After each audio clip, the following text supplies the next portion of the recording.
Handa na si Motor Mike Phillips na gawin ang susunod na hakbang sa kanyang paglalakbay sa basketball career. At ang destinasyon nga ay ang PBA.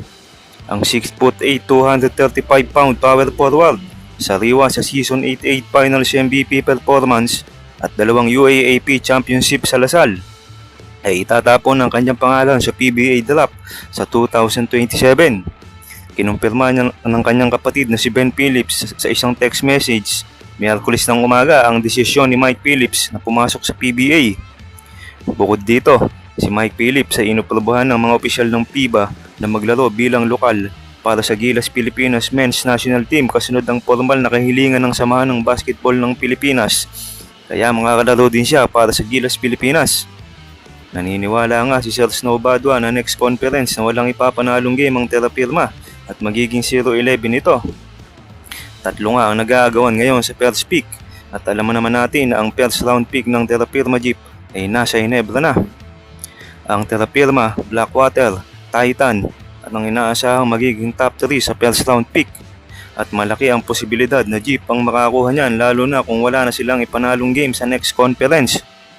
Inaasahan nga na magiging first pick si Mike Phillips na masasabing fit na fit sa Ginebra.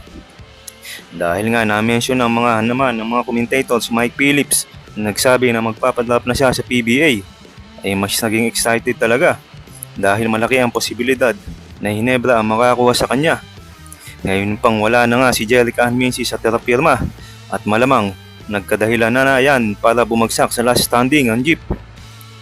Ang ganda nga ng timing, sure na ngayon first pick ang Ginebra at sinabi na nga din ni Coach Yeng Yao na sigurado na ang first pick para sa Ginebra at malamang si Mike Phillips nga ang makuha na yan.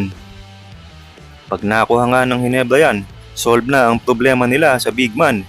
Kita naman natin na nahirap na din si Japet Aguilar dahil sa edad at mga naranasan niyang injury.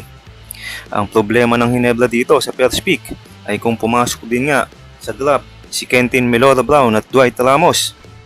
Pero magandang problema yan para sa Ginebra. Kahit sino sa tatlo na yan, big impact ang kayang ibigay sa kanila kahit aling kuponan na makakuha sa kanila sa PBA. Kaya abangan natin sa susunod na taon ang 2027 PBA Draft. Kamusta mga idol?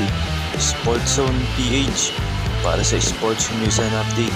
Kung bago ka pa lamang dito sa channel ko, pindutin mo na ang subscribe button at notification bell para lagi kang update sa mga sports news.